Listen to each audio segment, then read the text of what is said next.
Ayun, ang ibig sabihin, exclusive para lamang. So pag sinabing exclusive to the Senate, para lamang sa Senado. Napapatungkol lamang yan sa Senado.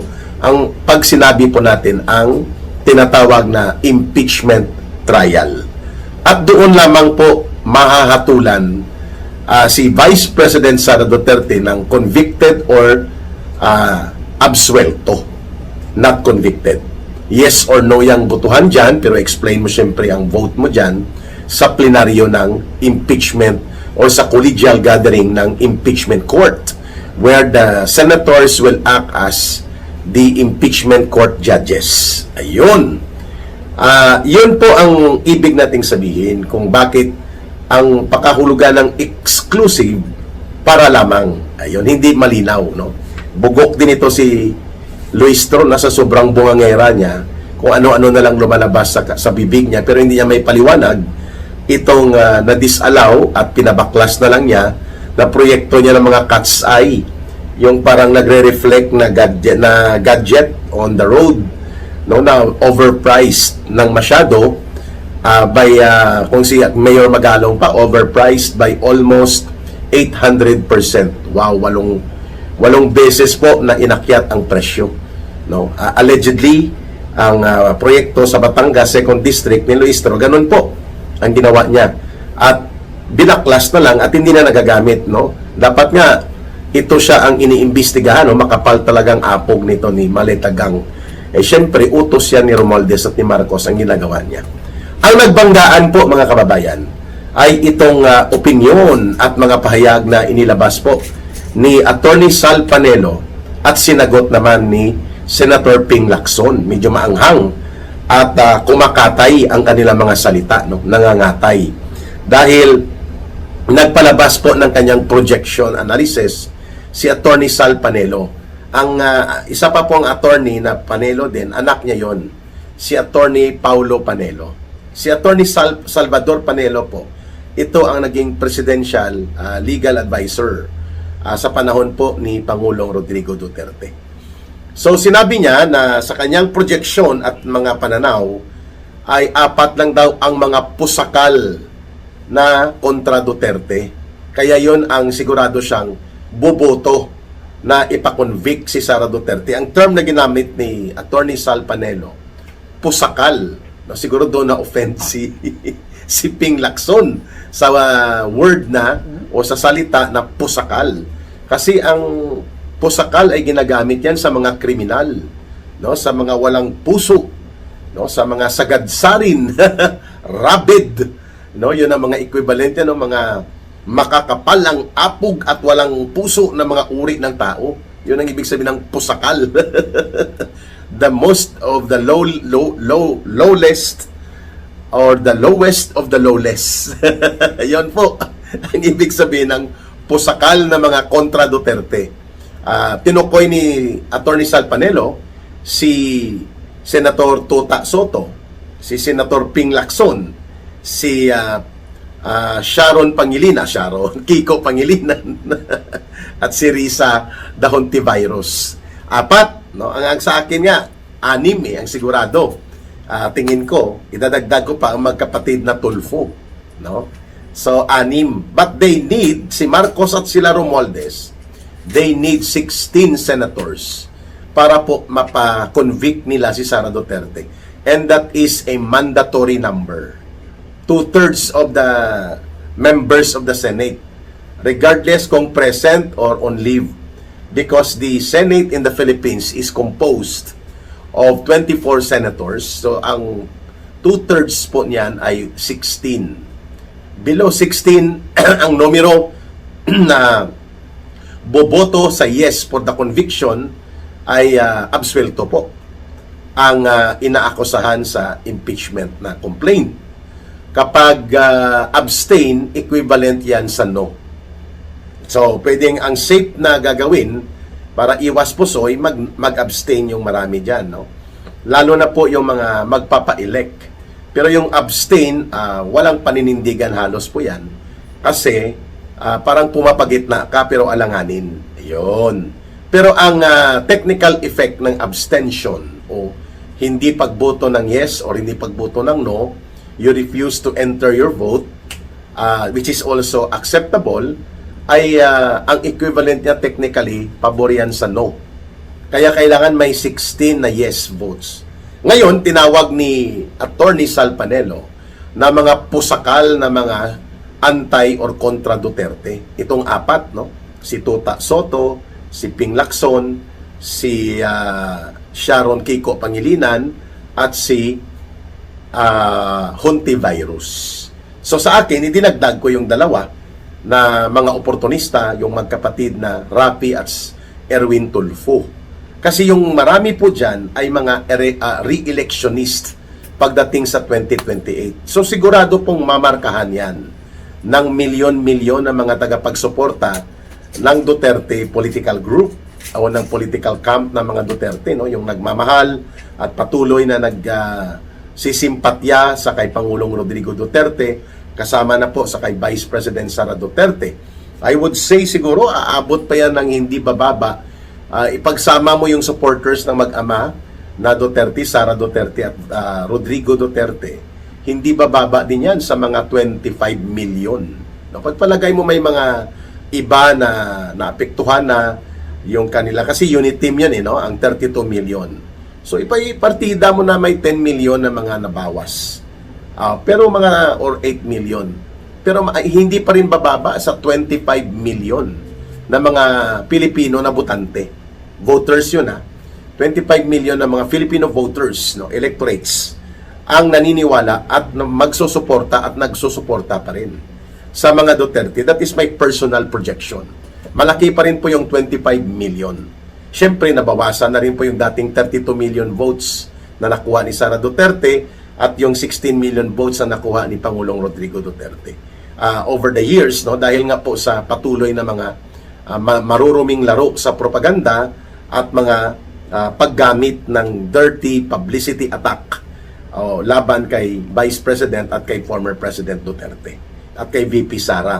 Pero ako naniniwala na hindi bababa sa 25 million voters or electorates kung tatakbo ang Sara Duterte at ang Rodrigo Duterte. Hindi bababa sa 25 million, pataas lang ang boboto pa rin po sa kanila. Malaki yun.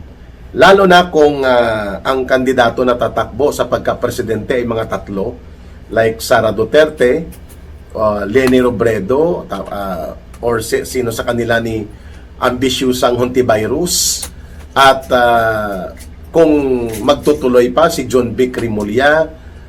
So, yun po, no? Pero mag one-on-one, pwedeng tumaas pa sa 25 million po ang boboto kay Sara Duterte sakali siyang tumakbo muli o baka umabot pa sa 30 million. Out of the, ang registered voters yata projected to be 62 million, mga kababayan. So, yung turnout niyan, mga 85%. So, ang magboboto, mga 52 to 54 million voters sa 2028. By the projections of numbers lang ito. Estimate yan. So, mahigit kalahati niyan, makukuha pa rin ni Sara Duterte. Kung mag one-on-one man, siguro aabot ng 30 million votes. Mahigit pa rin ang boboto kay Sara Duterte. Maliban na lang po kung magic po at dadayain at i-operate ng COMELEC. Kaya going back dito po sa banggaan ng naging pahayag ni Attorney Sal Panelo na ang mga pusakal na kontra Duterte, apat, si Tota Soto, si Ping Lacson, si Hontivirus at saka si Pangilinan. Yun daw ang sigurado siya na boboto ng conviction vote against kay Sara Duterte, convict nila sa Senate Impeachment Court sakaling magkaroon ng trial at hahantong sa pagsasagawa ng desisyon ang Senate Impeachment Court. Nag-react si Ping Lacson, no? Todo reaction niya. Talagang nagpa-interview at may mga social media posts. Sabi niya, itong si Panelo, ungas sa mga ungas. Pag sinabi pong ungas, ang malapit-lapit po na slang, Filipino slang word yan ay tarantado at bobo. Yun ang ungas. combination ng tarantado at bobo, mga kababayan. So, grabe ang ganti, no? Tinawag na pusakal na kontra Duterte. Si Lacson at ang sila Soto at Pangilinan at Ontiveros, sinagot ni Lacson si Attorney Sal Panelo na ungas sa mga ungas, no? So ang pusakal, sabi ko nga kanina, walang puso at talaga namang pinakamalala at sagadsarin na talagang wala nang incorrigible na, wala ka nang magagawa pa na paghihilot o palalambutin mo pa dahil pusakal na nga eh. Yung mga pusakal na kriminal, binibitay kasi yan eh, in the heinous crime sa ating justice system na kung mayroon pa tayong death penalty. Pero kung pusakal na kriminal, like itong kaso ni Madriaga, mahuhulog yan sa pusakal na kriminal, ulit-ulit na pagkakasangkot sa krimen ng kidnap, ransom at pagpatay, no?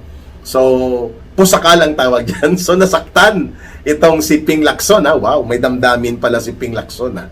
May feelings din siya, ha? Talaga lang, ha?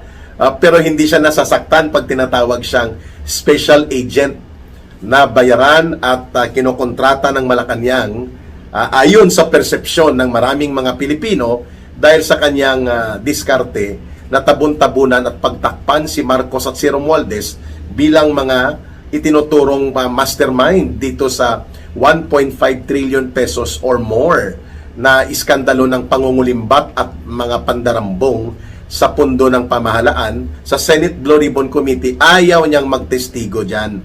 Ang mga mabibigat na mga testigo, pinapakulong, like ang Diskaya couple, nakakulong na. Ang si Sergeant Gutesa, binaliktad at itinago na.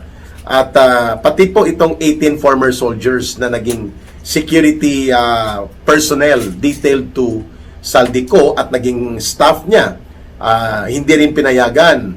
Hindi rin pinatawag sila Congressman Libeste, sina Governor Chavit Singson, at pati po si former Undersecretary Adrian Bersamin na direktang tumatanggap ng mga malimaleta na mga tuni-tuniladang pera na dinideliver po na mula sa pinagnakawan from Saldico bilang budigero sa sindikato nila Marcos at Romualdez, inihahatid sa bahay nila Marcos at Romualdez doon sa Forbes Park.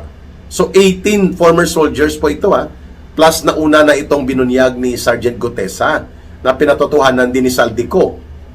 At yun nga, hindi siya nasasaktan na kinu-question siya ng mga tao na obvious naman na he is as if acting as a special agent of Malacanang dito sa ginagawa niyang pagtatabon-tabon, pagtatakip at mga maniobra sa Senate Blue Ribbon Committee para mapaabswelto at mailihis po ang kriminal na pananagutan bilang mga mastermind kay Marcos at kay Romualdez. Pero nang tinawag siya ni Attorney Panelo na pusakal na kontra Duterte ba, ginantihan niya si Attorney Panelo ungas sa mga ungas.